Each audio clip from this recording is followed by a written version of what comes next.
தம் கிருபை பெரிதல்லோ என் ஜீவனிலும் அதே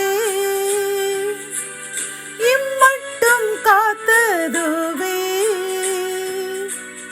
இன்னும் தேவை கிருபை தாருமே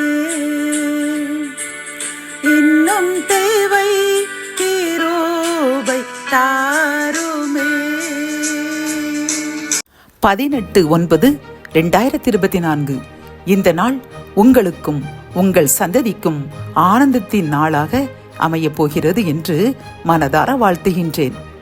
இன்று நாம் அறியவிருக்கும் கிருபையின் வார்த்தைகள் மத்தேயு 5:16 மனுஷர் உங்கள் நற்கிரியைகளைக் கண்டு பரலோகத்தில் இருக்கிற உங்கள் பிதாவை மகிமைப்படுத்தும்படி உங்கள் வெளிச்சம் அவர்கள் முன்பாக பிரகாசிக்க கடவது. கத்தோலிக்க வேதாகமம் இவ்வாறு கூறுகின்றது, உங்கள் ஒளி மனிதர் முன் ஒளிர்க, அப்பொழுது அவர்கள் உங்கள் நற்செயல்களைக் கண்டு உங்கள் விண்ணக தந்தையை போற்றி புகழ்வார்கள் என்கின்றது. இந்த வசனத்தின் மூலம் கர்த்தர் நமக்கு கூறும் ஆலோசனையும் அறிவுரைகளும் என்னவென்றால், நாம் கிறிஸ்தவர்கள், ரட்சிக்கப்பட்டவர்கள், ஆண்டவருக்கு பிரியமாக வாழ முயற்சி செய்து கொண்டிருக்கின்றோம் என்று பிற மதத்தர் நம்மை பார்க்கும் பொழுது நாம் அவர்கள் முன்பாக நல்ல நல்ல செயல்களை செய்து பிறருக்கு உதவி செய்து விதவைகளை ஆதரித்து அனாதைகளை அவர்களுக்கு தேவையான தேவைகளை கொடுத்து நாம் இவ்விதமாக நற்செயல்கள் செய்யும் பொழுது புற மதத்தார் புற இனத்தார் நம்மை பார்த்து இவர்களே இப்படி நல்லவர்களாக இருக்கின்றார்களே, அப்பொழுது இவர்கள் நம்பும் அந்த இயேசுதான் உண்மையான கடவுள் என்று அந்த கிறிஸ்தவர்களுடைய வழியை பின்பற்றி அவர்கள் தாமாகவே இறைவனை துதிக்க கர்த்தரை போற்ற முன் வருவார்கள். ஆகவே பிரியமானவர்களை, நாம் மனிதர்கள் தான்.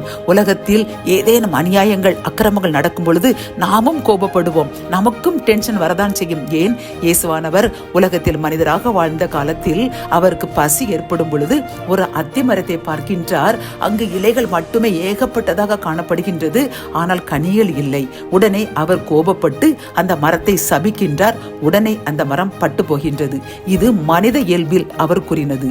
இதை போன்றுதான் நாமும் மனித சுபாவத்தில் பல்வேறு தவறுகளை நம்ம அறியாமல் டென்ஷனில் நாம் சொல்லிவிட்டாலோ செய்துவிட்டாலோ உடனே உணர்ந்து அதை மன்னிப்பு கேட்டு அந்த குணத்தை நம்மிடம் விட்டு மாற்றி நாம் கூடுமான மட்டும் நம்மால் முயற்சி செய்து நன்மைகளை பிறருக்கு கொடுத்து நன்மை செய்து பிறரை நம்ம ஆதரித்து அவர்களை மகிழ்விக்க வைக்கும் பொழுது கர்த்தர் நிச்சயமாக இந்த வாக்குத்தத்தின்படி நம்மை வெளிச்சத்தின் பிள்ளைகளாக மாற்றுவார். அதன் மூலம் நிறைய புறஜாதியரும் கூட கர்த்தரை விசுவாசித்து அவருடைய பிள்ளைகளாக மாறுவார்கள். அதன் மூலம் பரலோகத்தில் மிகுந்த மகிழ்ச்சி நம்மால் நடைபெறும். ஆகவே இன்றிலிருந்து நற்கிரிகைகளை செய்வோம்.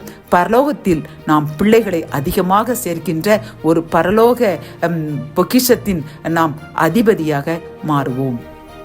ஜெபம். என் அன்பு தகப்பனே, இந்த வசனத்தின் மூலமாக அப்பா நாங்கள் நற்கிரியைகளை செய்து அதன் மூலம் பரலோகத்தின் பிள்ளைகளாக மனிதர்களை மாற்ற வேண்டும் என்று அருமையான ஆலோசனைகள் கூறியுள்ளப்பா. அதற்காக நன்றி கூறுகின்றோம். நாங்கள் இன்றிலிருந்து மனித சுபாவத்தில் செய்கின்ற அந்த ஒரு சில அந்த குறைகளையும் விட்டு உமக்கு மிகவும் பிரியமாக வாழ்ந்து ஏழைகளை, விதவைகளை, அனாதைகளை ஆதரித்து அவர்களையும் பரலோகத்தின் பிள்ளைகளாக மாற்றுவோம் என்று யார் யாரெல்லாம் இப்பொழுது என்னுடன் சேர்ந்து உறுதியெடுக்கின்றார்களோ எங்களுக்காக ஜெபிக்கின்றோம்.